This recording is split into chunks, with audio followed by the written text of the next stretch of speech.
Okay, let's keep going. Oh, looky here. More intellect devours. Okay, let's crouch down. And when you crouch, or when you hold shift normally, it pops up what I like to call vision cones because it turns into a cone from where they are. So we can tell there's probably an enemy right here that's not loaded in, but you can see their vision is moving this way. Also, you can see it kind of right here with this vision cone. This one's a little messed up, but you can see the cone. So if you walk into here, you will be spotted, and a fight will probably start. Or we could sneak up right onto him, get our bow out, and shoot him 4 to 11, 99% with advantage. So, advantage and disadvantage. You want advantage, you don't want disadvantage for your character. So, advantage means you're rolling 2 dice, okay? Like I said, the 1 through 20, you're rolling 2 dice. You're taking the higher one. Disadvantage, of course, you roll 2 dice, you're taking the lower one. So, let's see. We hit for 6, pretty big. And as you see, even though 3 of them went before us, they didn't do anything. It's because they have this effect called surprised. Cannot take actions or reactions. Surprised, whether it happens to you or an enemy, means you don't go for one whole turn, the first turn, usually in the fight. Which is kind of crazy to get off because missing a whole turn in such high difficulty, whether it's me getting the surprise or them getting the surprise, is huge for either side. Basically, getting one free attack off with everyone on your side, whether it's us or the enemy, one free attack is huge. So we're going to actually, let's see, 7 health. This does 1 to 6. We probably won't kill him. So we're going to go down here, this little box down here. We're going to hit our sword to toggle pulling out our sword. You can toggle pulling out your bow or sword. And we're going to dip with our bonus action into the fire right here. Any advantage I can get. We dipped our weapons in fire, meaning our next attack deals an extra 1 to 4 fire damage. We're going to get right in the middle right here and get ready to attack. We're going to end our turn. That guy's surprised, so he won't go. Now it's Shadowheart's turn. Same thing I'm going to do with Shadowheart here. We're going to dip our mace in fire. And then we could swing 4 to 14, 80% chance. 1 to 10, 70. So the melee is better. Or 1 to 8, 55. So overall, this is the best right here. We're going to see if we can't finish this guy off. We missed. That is very sad we missed. So some weapons have a tenacity effect where if you miss, you still deal damage anyways. So obviously whenever this pops up, you usually want to hit it. And that'll be it for Shadowheart's turn. He missed on us. This guy has to dash because he's not close enough to us. This guy will probably have to do the same thing. Same thing we did with Shadowheart in the last fight. We're going to dash. I don't really want to deal with another enemy, so we're going to just get rid of him. And then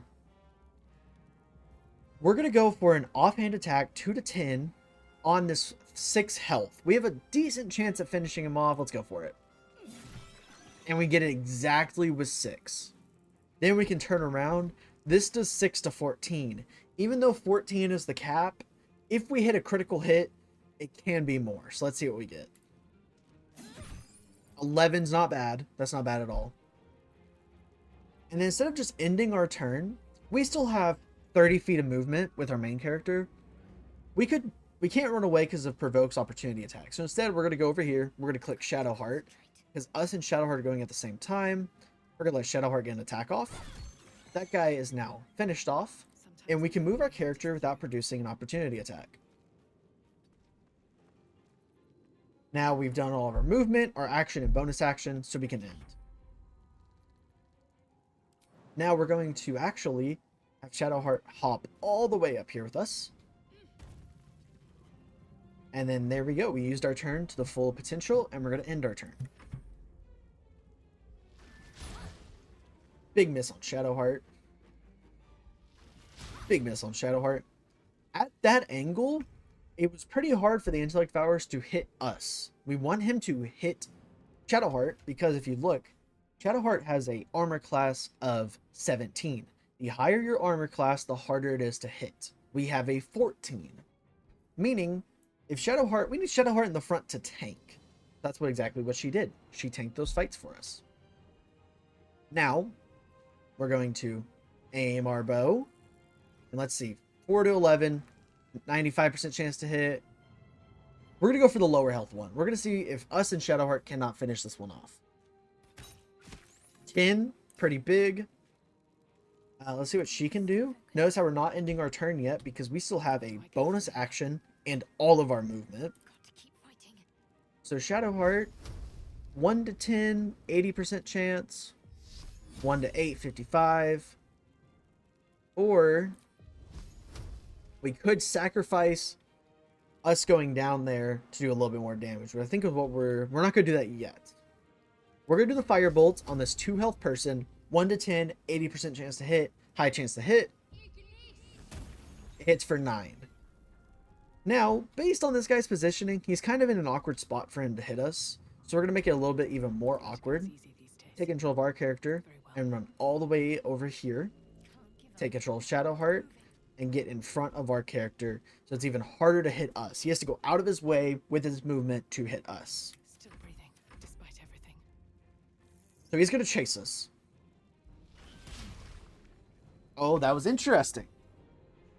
He didn't miss because he didn't have enough movement to get up here. So he went for his attack anyways, and if you actually saw this right here, blocked his attack. Now with us in Shadowheart, we can run over here. Hit him for 9, run back a little bit. End our turn. And with Shadowheart, we're just going to have her jump right here.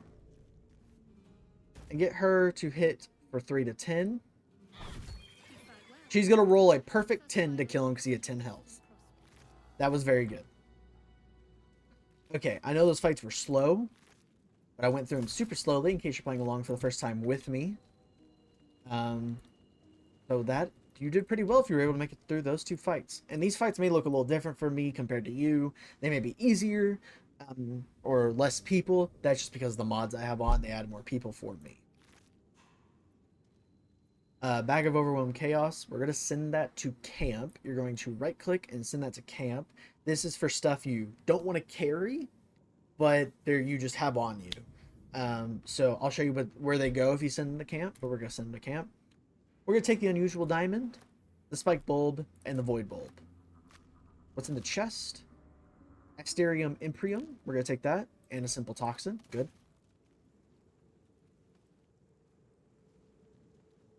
Nautiloid Tank. We're going to pick that up. Abducted Nobleman. He has some stuff on him. Rapier, gold, silver locket, pale mint. We're going to take all of that. He's a dead body. He doesn't need it anyways. Now, this is a Mind Flayer. This is what I was talking about at the start of the episode. Weird squid things with tentacles. He has Bag of Overwhelming Chaos. We're going to send that to camp. Unusual Diamond. Caustic Bulb.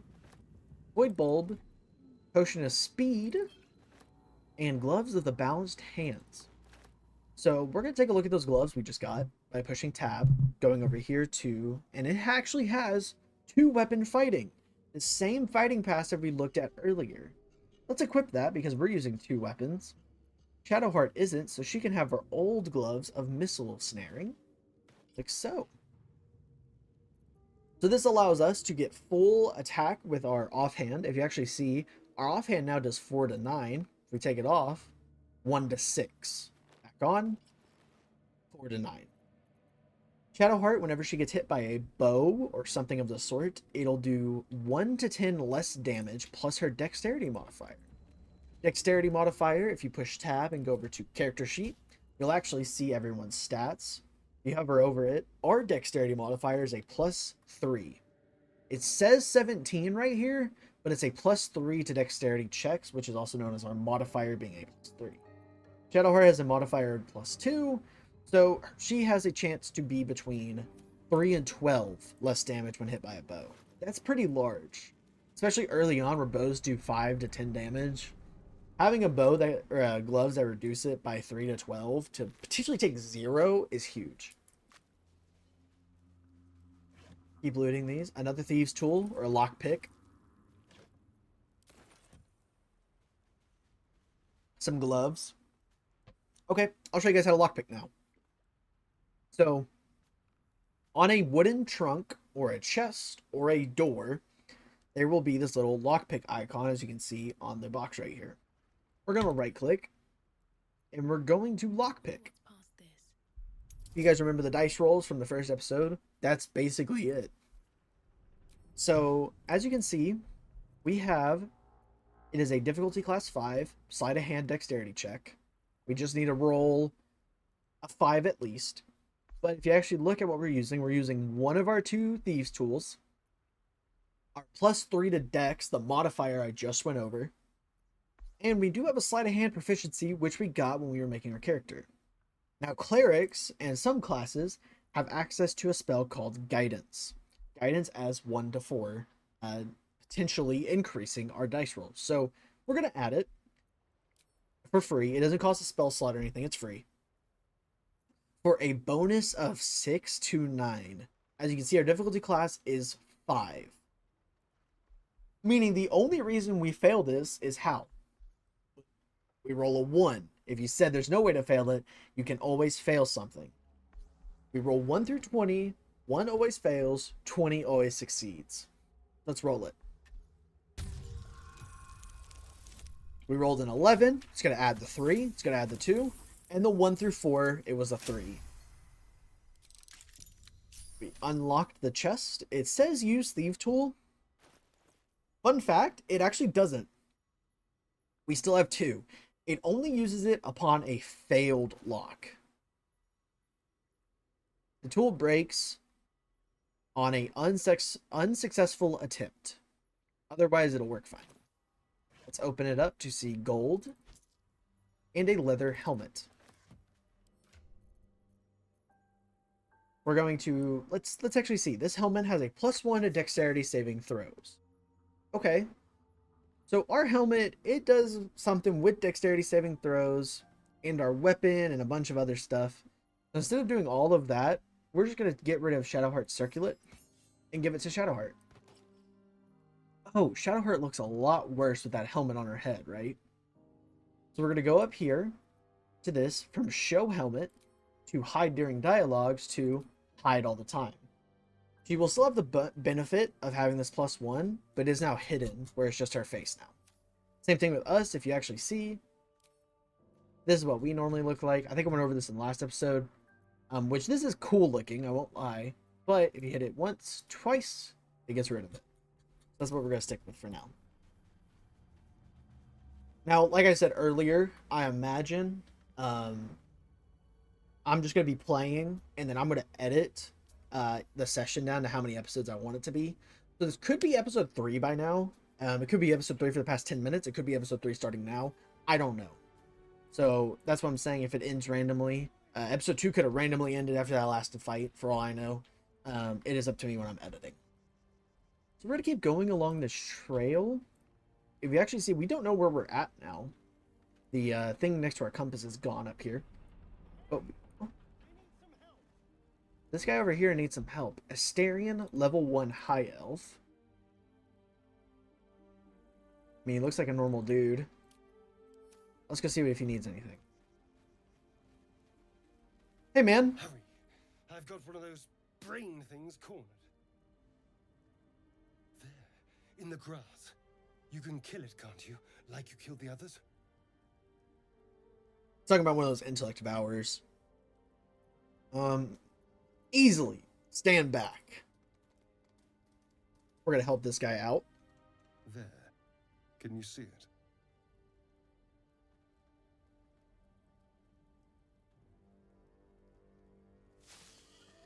That's not an intellect Just a devourer. done Yeah. more. You're relieved. until you see the flash of a dagger. Put it away. We don't need to fight. I can't believe you pulled. If it's the robbery, you're starting off bad. Woman herself will make you eat that. Alright, put it away. We don't need to fight. Don't we? I saw you on the ship. Free, scuttling about. You're in league with them, aren't you? Those tentacle... Ah! Your mind twists. You're looking out of unfamiliar eyes, prowling dark, busy streets. You try to hold the memory, but it fades to the worm. The light, the fear. What was that? What's going on?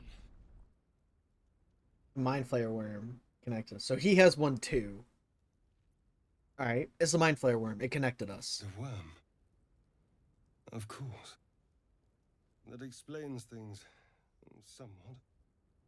And to think, I was ready to decorate the ground with your innards. Apologies. Okay, we have another one here. So the Ast +1, Gaul -1, Lay +1, Sha +1, Wu -1. I'll explain all of that maybe after this dialogue, so we'll see. Apology accepted. I might have done the same thing if the roles were reversed. A kindred spirit. My name's Astarion. I was in Baldur's Gate when those beasts snatched me.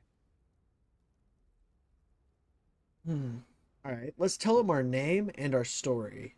My, you've been busy. Somewhat. So, did you learn anything about these worms while wandering the ship? Yes, unfortunately. According to that Githyanki Lae'zel, they'll turn us into Mind Flayers. Turn us into...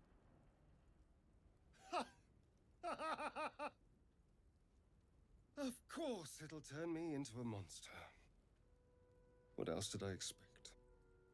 Although, it hasn't happened yet. If we can find an expert, someone that can control these things, there might still be time.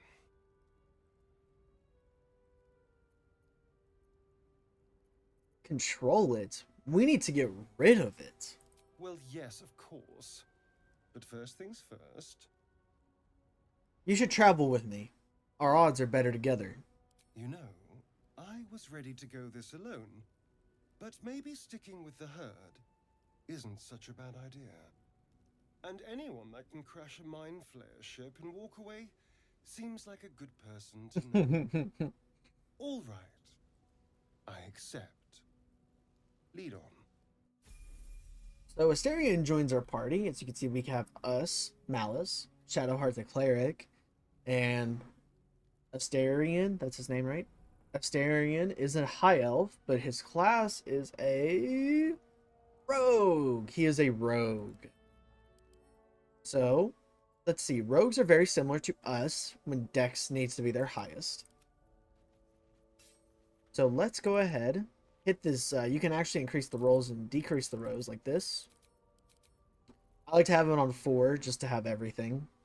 We're going to level up Astarion here. So, Rogue level 2, it just flat out gives you what you need. We're going from level 1 to level 2. Our Rogue is turning level 2. Our health is increasing from 10 to 17. Going up an extra 7. And then they get hide, dash, and disengage, all cunning action. So do you remember when we dashed with Shadowheart and we were not able to take an attack after? Rogues have this cool thing called cunning action where they can dash as their bonus action and attack with their main action. Which is pretty nice. Being able to dash and attack, it basically means they're always going to get an attack off. So, as you can see, we control Astarion. And now we're kind of AI'd a little bit. But we're going to push tab. And we're going to see... This guy doesn't really need a dagger. He needs 2 short swords. Like so. He doesn't need a short bow. He needs a... Do we have another light crossbow? We don't. Okay, we're going to give him Shadowheart's light crossbow. And then we're going to give Shadowheart probably just a short bow. Now, the reason I do that is because Someone there? rogues tend to lean on their bows a lot more than clerics do. Clerics will be using their spells more often. And I'm going to quickly rearrange his inventory like so. Like so, just something like this. I like to group them all together just so it's not all over the place. I will explain what a rogue does in combat when we get there, and we'll do something like this for the time being. We're going to retake control of our character. Things have stayed interesting. And if you did notice, there is a red outline back here. That is a feral bear, a level 1 bear. He does have, what was it, 67 health? 67 health, so we're not going to mess with him yet. We will probably be back to finish off that bear. If someone is glowing red like this, that means that upon them seeing you, combat will start immediately. If they're yellow, that means they're neutral about you. They won't fight you, but if you hit them, they'll fight you. Green means ally, blue means you, and purple also means you, but more geared to multiplayer teammates. Purple is multiplayer teammates. So if you're playing along with a friend, they'll be purple. While all you and your characters are blue. A mind flayer. And it's hurt. So we're back in the crashed mind flayer ship. Even if injured. Best be careful. Let's see. He has 3 health. We could just finish him off here. 100% chance to hit, 4 to 11. But I kind of want to savor this moment. You approach the dying monster. This is the thing that abducted you. You could end its life here and now, if only you didn't feel compassion. Compassion. Compassion? No, I should be furious, shouldn't I? Yes, you feel hate, and you deserve to be punished for it. You should be whipped, made to bow before this creature in shame. It's possessing your mind, forcing you to love it, but then the feeling slips. The creature's mind seems to focus elsewhere. So it's interesting because the Mind Flayer is still making us kind of obey it. He's kind of influencing the way we're thinking because of this tadpole in our brain. So we have 2 options here. We have an intelligence dice roll of a difficulty class 10 to concentrate on its thoughts, or we can take advantage and break free. I'm a dice rolling man.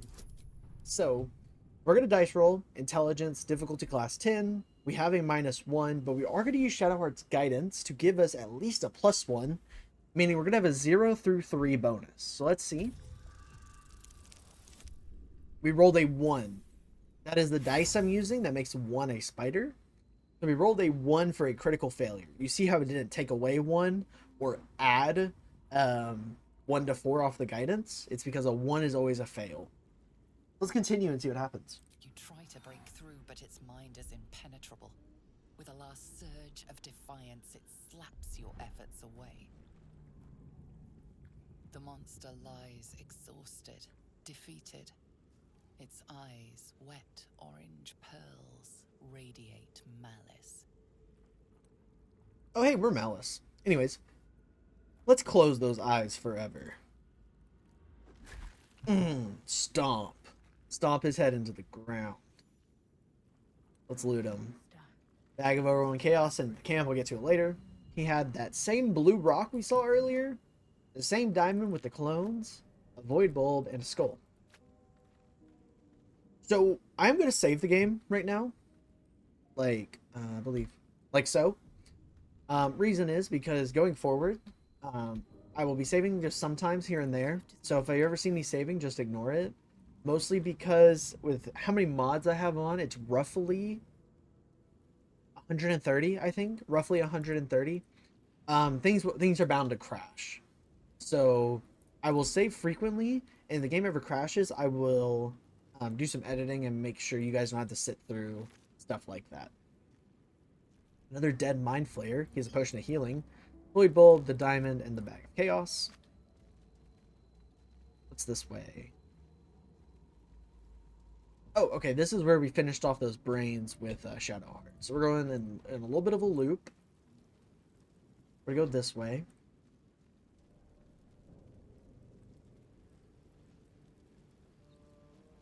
This path. Oh, some dead goblins. Yeah. Worth checking for supplies, maybe. Supply pack, a bone, one of their bows, potion of healing, a hand axe, and a goblin scimitar. Not bad. Okay, let's keep going. Oh, hey, this looks like one of those the one we found on the beach, right? What's going on with that room?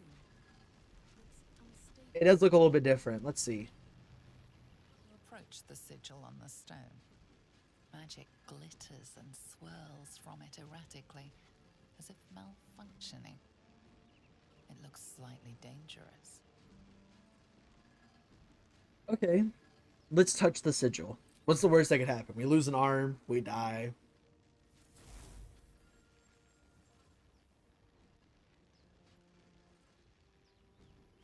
Whoa! A hand? Anyone? Gale. So we have a couple options here. We could ask who he is. We could slap the hand. We could do a strength check. Or we could leave him to his fate. So, let's ask who he is. Just your average traveler stuck between realms. Pull me out, and we'll get properly introduced. He's kind of nice. Okay. So, we do have to do a strength check for a difficulty class 7. So, let's click that. And we're here. Difficulty class 7 to grab and pull the hand. It is a 7. We have a -1 because of our strength. So, let's add a guidance. Now, this is a thing called save scumming. So, if you save here, right before you roll the dice, if I load that save, it'll bring us right back to this page. Meaning, if we fail the dice roll, we can just reload the save and pull them out. Looks like we won't need to anyways because we're strong. We rolled a 19. Let's pull this guy out of this room. That's it! Go on! Keep pulling! I'll go over some save scumming in 1 second. Yeah, one moment. Gale! Right? Was that his name? Oh. Hello. I'm Gale of Waterdeep. Gale of Apologies. Waterdeep. Usually better at this. So before we continue with this dialogue, I will not be save scumming throughout the game. A dice roll will lead to a dice roll. However, I will save at some points where it is actually detrimental if we fail it. Just because, like, for example, if it keeps us out of a cutscene, I will save some. Like, for example, if we didn't pull Gale out there and he got lost in the portal, I would have loaded the save. But it will be very rare when that happens. I will be playing as the dice wants us to. So I won't be cheating or anything like that. Don't freak out. Back to it. Gale of Waterdeep. Okay. No need to apologize. Are you all right? A bit shocked, but friend, it's a relief and a pleasure to make your acquaintance. Say, but I know you, don't I? In a manner of speaking. You were on the North Lloyd as well. I was. Yes. And I can only assume you too were on the receiving end of a rather unwelcome insertion in the ocular region. Go on. Talking about the tadpole, I think. The insertee we speak of, this parasite? Yeah. Okay. Are you aware that after a period of excruciating gestation, it will turn us into mind flayers? It's a process known as ceramorphosis, and let me assure you, it is to be avoided. You don't happen to be a cleric by any chance, do you? A doctor? Surgeon? Uncannily adroit with a knitting needle? You seem to know enough about our condition to realize it's beyond most clerics' skills. Most, no doubt, but I find myself hoping to be in the presence of the few. You don't happen to be one of them. Ceramorphosis. The process of when a mind flayer puts their tadpole in another person's brain to turn them into a mind flayer eventually. After a week or a week in human time, 7 days I believe in normal. Um, sorry, 7 days in game, but like they don't have weeks in Dungeons and Dragons. It's called a 10 day, and it's basically a week is just 10 days, and it's called a 10 day instead of a week. I can tend to basic wounds and ailments, but alien parasite, I'm afraid not. There's also a lot of big words that I've never heard of or used in my day-to-day life, so I will be messing up some of the words, and I apologize. This is a ranger option, as you see right here, meaning you only have this. We only have this option because I'm a ranger. Let's click it. As we've established, few enough can. It's not exactly a common affliction. We're most certainly going to need a healer, and soon, too. How about we lend each other a helping hand once more and look for a healer together?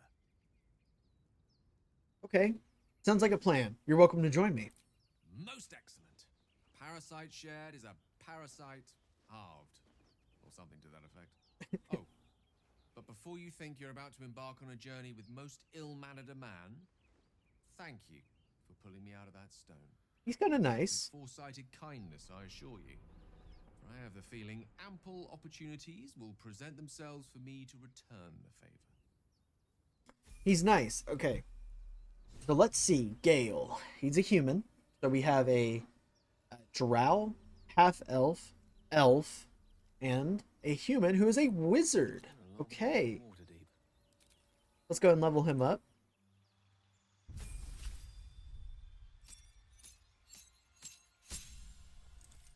Okay, so we could choose a subclass. Wizards are the only subclass, or the only class, I believe, where you choose your subclass level 2.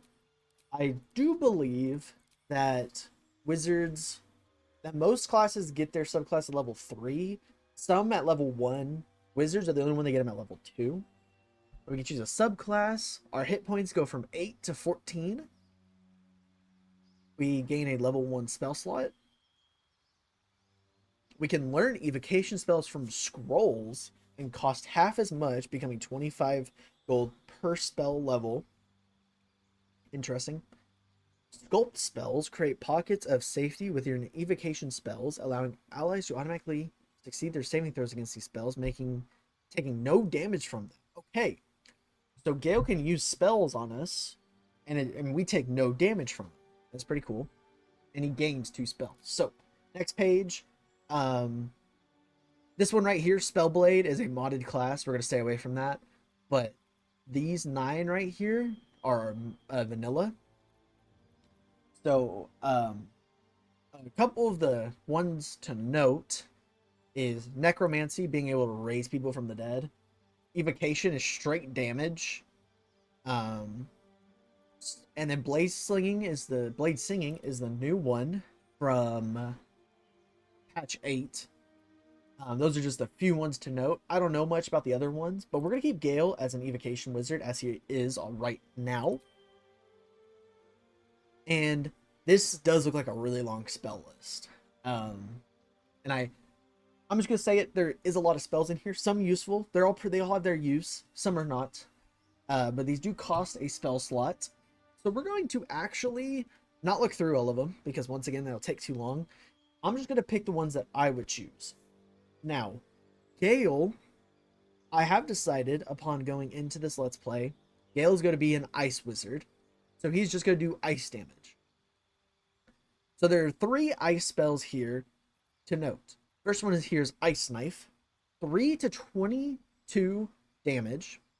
Throw a shard of ice, dealing 1 to 10 piercing, and then 2 to 12 cold. So we're going to go with that. And then there are 2 more. Right here, Frost Fingers. This is a melee one. Freezing cold air blast from your fingertips. Or, actually, believe it or not, Chromatic Orb. Hurl a spear that does 3 to 24 thunder damage and possibly creates a surface upon impact. Alternately, you can choose a different type of damage. Okay, sorry about that cut. So it does do 3 to 24 thunder damage, or you could choose a different type of damage. Fire, acid, cold. But we are going to go with Frost Fingers. A couple of the other ones just to note. There There is Feather Fall, which for 10 turns, everyone gets immunity to fall damage, you and nearby allies. You can make your jump distance triple with Enhanced Leap. Everyone gets a extra 10 feet of movement, which we will get eventually. I noted that on the Ranger. 6 to 15 Magic Missile.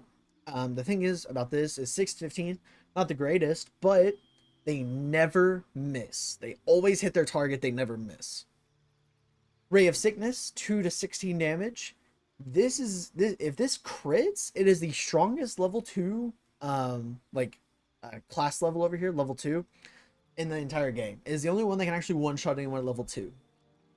So pretty strong. Shield, you use a reaction to make your armor class increase by 5 for the rest of the turn, making you really hard to hit. And then Burning Hands, 3 to 18, dealing fire damage. We're going with Frost Fingers for 2 to 16. So a little bit less damage, but ice instead of fire. I believe that's all I really wanted to note. Yeah. The other ones are okay. You may have to read them. You can pause the video if you're playing along at home to read them. So, yeah. Okay, we're going to keep going with Gale in our pocket.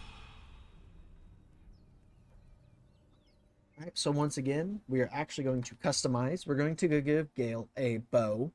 I do want to note, it does say not proficient with simple weapons or short bows. We are going to give him a bow. There's no downside to it. He just rolls low with bows because he's not proficient with them. As a wizard or a spellcaster like Shadowheart and a cleric, you almost never want to use your bow unless magic is somehow silenced in your area, which there are a few parts throughout the game where you can be silenced for your magic. That's the only time you actually want to use your bow. But until then, it doesn't matter too much. We're going to customize these really fast. Do something like this. Put them together, blah, blah, blah. Over here, we're going to put our hand trips up there. We then put our ice spells next to each other. Defense spells. Something like, I like this. Okay, so we have our cantrips, damaging ice spells, damaging other types of spells, lightning and thunder, and arcane recovery, which means you can recover a spell slot. Grease, where you put a big puddle of grease on the ground that people can prone on. It is also flammable. Fog cloud, you can put a big fog down where people can't see. And if you sleep, you can put someone to sleep up to 24 combined hit points. So, wizards cannot wear armor. If you actually see, do we have a spare set of armor? We don't. But anyways, let's say we can switch Shadowheart's medium armor and Gale's simple robe. Shadowheart can wear the clothing because Shadowheart can wear medium armor and down as of right now. Medium armor and down means you have clothes / robes, light armor, medium armor, heavy armor. Shadowheart can wear medium armor and down. Gale as a wizard can only wear clothes. He can't wear above clothes, and there's nothing below clothes. So if you actually look, he is not proficient with medium armor. And you may be thinking, King Roxas, how does that matter? Well, you can't cast spells if you're not proficient with the armor you're wearing. So it's unlike the bow, where, let's switch him back. Upon switching him back, you can see that he has all of his spells back. He's not proficient with the bow, meaning he can't do the only special thing on the bow, which is hamstring shot. You can see hamstring shot right here. It's just because he's not proficient with it, but he needs a bow anyways. So then you may look, King Roxas, Gale has 11 AC compared to you and Asterian's 14, Shadowheart's 17. Well, you're right. The reason that wizards are so low is because they have access to something called mage armor, which is their armor class to 13 plus the dexterity modifier. So let's see. Gale has a +1 to dexterity modifier. So let's give him mage armor. It will cost a spell slot, but it is for the rest of the day. Upon giving him this, he goes from 11 AC to 14. The 13 from mage armor plus the 1 from his dexterity. So he's now up here with us, with Asterion and us, but having clothes instead of armor. So yes, that is one of the point all of that out. If we're playing a wizard, it is a little bit hard to understand. Okay, we have 4 players, which is normal as you can get. So without further delay, let's keep going. We're getting a little bit of a group here. Us, Shadowheart that we met on the Nautiloid, Asterion, which we met back there on the beach area, and Gale, who we just saved from the waypoint. Once again, this could be even episode 4 now, depending on how long I make these episodes. It still could be episode 3. It still could be episode 2. I doubt that, but just want to say that I don't know what episode we're on, and I'm sorry there's no intro or outro for a lot of these, but this is because I'm just playing in one session and editing this all later. Let's keep going up this trail here, and we see 2 people. Tieflings, Nemeas and Demaze, and someone's in that cage, but I can't see who it is. We don't have a name. Let's go see what's going on over here. Why they have someone suspended in a cage? Zoru was right. Yellow as a toad, twice as ugly. The thing's dangerous. Leave it for the goblins to kill. Your skull pounds in response to the prisoner's white-hot stare. Her lips don't move, yet you hear her voice. Get rid of them. Holy hells. Under elf. Blades high, Nymessa. Okay, so a few things to note what just happened. Lae'zel was able to communicate us via our parasites. She has it down to where we can communicate with our parasites and not our words anymore. Second thing to note is Nemessa said under elf, meaning drow. It's another word for drow. And people are racist against drows because drows are very cutthroat and dangerous. So this is what I was saying in episode 1. Drows have different dialogue than everyone else because people are more racist against them or fear them more. So, they are afraid of us because we're a drow. If we were a human, elf, or half-elf, they would be more friendly, more cordial towards us. So we're going to do a intimidation, difficulty 5, check. If you value your life, walk away. Because I don't really want to attack them. We're going to use a guidance, 1 to 4. We need at least a 4 here. So let's see what we roll. 6. We barely pass. Plus 3. We got a 9. We pass. We tell them to leave now. Now I do want to say I did choose a drow for this reason, for the different dialogue options.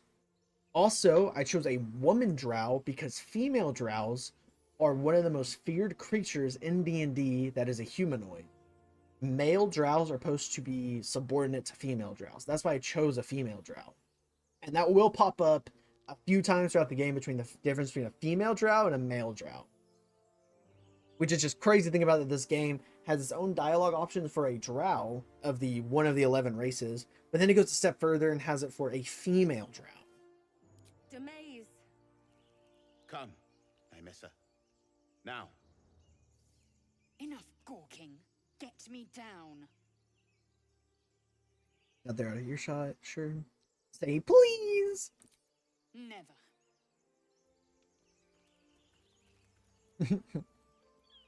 So before you shoot her down, make sure that the 2 tieflings actually despawn, because if they see you shoot her down, then they will start a fight. Wait for it, then they'll just despawn. There goes Nymessa. And Demaze despawns right there too. So now that they're both despawned, you're going to shoot your bow at the weakened base. 3 damage. There we go. The tadpole hasn't scrambled all your senses. Auspicious. But the longer we wait, the more more it consumes. My people possess the cure for this infection. I must find a creche. You will join me. Careful. She obviously sees your kindness as weakness. Don't let her take advantage. Okay. What is a creche? It is many things. A hatchery, a training grounds, a shelter. Githyanki protocol is clear. When infected with a Gaith tadpole, we must report to Augustil for purification. I'll translate that for you out of Grith Yankee. When infected with a mind flayer tadpole, you must report to a... It is a special person in the infirmary to purify the tadpole out of your brain. A simple thank you wouldn't go amiss. You may as well suggest a wyvern bow to worms. The cure I offer will suffice as thanks. So we have an option. We could tell her to go our separate ways, or we journey together. I think we still journey together. Now, it does give a Gaul +1, Car +1, but a Shaw -5. Now that we're actually getting people, I will explain it. So watch in the top left when I say let's journey together. The party's full. You'll need to make Oh, I forgot about that. Okay. I'll be back. Find me later. You know where to look. Will she just stay right there? Okay, cool. So we do have a mod on where usually in Baldur's Gate, you only have a maximum of 4 people in your party. Usually yourself and 3 others. But we do have a mod on called Adjustable Party Limits, which you were able to increase your party limit by however many you want. But I have another mod on where upon doing this, the difficulty also increases. If this does not have it on, it becomes too easy. So I will increase the party by 1 right now. It is a lot of reading and stuff. So I will go ahead and do that right now, I believe. Oh no, there is no reading. Okay, cool. So we're going to increase the party limit by 1. We're changing it to 5. Accept it. And then we're going to hit apply new party limit. And it is asking us to change it from 4 to 5.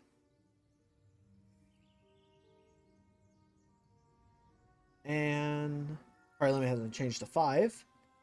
We're going to re-hit this to toggle off these buttons. Talk with Lae'zel. The tadpole hasn't yet scrambled all your senses. Auspicious. But the longer we wait, She will go through the same more cutscene, we'll so choose. this is one of the few times I will actually skip the cutscene. She obviously And sees we've your already gone kindness as through weakness. some of this, so Don't let her take advantage. Shadowheart, please. Okay. Alright. We journey together. Let's find this creche. You have made an ally from Kresh Kalir. Few know such fortune. Call me Lae'zel. I'll trust your judgment, but I won't trust her. Not until I've gotten the measure of her. You've a sharp tongue, elf. Would that your mind proved its equal. Half elf. I suppose the finer details are lost on a creature like you. Come. The Horned Ones mentioned a camp. One there, this Zoru, has seen Githyanki. A creche must be near. We will ask this Zoru where he has seen my kin. Okay, so now there is 5 of us. And as we saw in the first episode, Lae'zel is a fighter. So fighters, we're going from level 1 to level 2. We're putting 2 levels into fighter. Health is going from 12 to 20. And we get something called an action surge, where you gain an extra action immediately upon use. This happens once per short rest. I will go over the difference between a short rest and long rest when we get to that. But it is right there. So, now, this is what it looks like. Oh, that reminds me. Forgot I gave this all to her. Send all of that to camp. Perfect. Okay, anyways, ignore that. So, we have beautiful party here, 5 people. Looking great. So, Lae'zel is a fighter with armor. So, but she is using this longsword. So, it is finally time we give her the Everburn blade that we got on the ship. And now look at her. Super cool. So now she's doing 6 to 19 damage and will be doing the most damage on the team for a while. So we're going to quickly do the same old, where we're going to change all of this stuff around.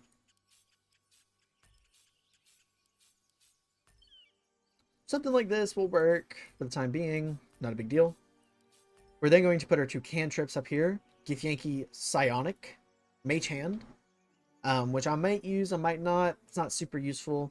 And then Speak with Animals, which everyone has. Action Surge, which we just got, where we gain extra action in combat. And Second Wind, where you draw on your stamina to heal yourself per short rest on a bonus action. Okay, cool. So I'm going to swipe over all of these red bars, like so.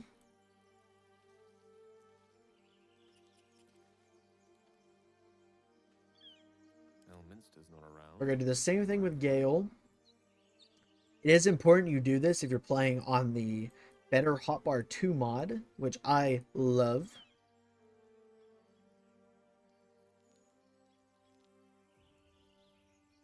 Careful, I bite.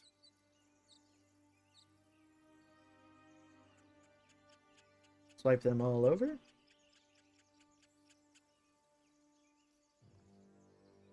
Like so. Wits and blades always sharp. There we go. It is vital you do that, and I will show you guys why. Because usually these 2 spots over here aren't there, and for example, if you hit this, they pop up here. This, they pop up here, and then also active effects I think pop up over here, so which we'll get to later. But it is important that you have your entire hotbar open like this.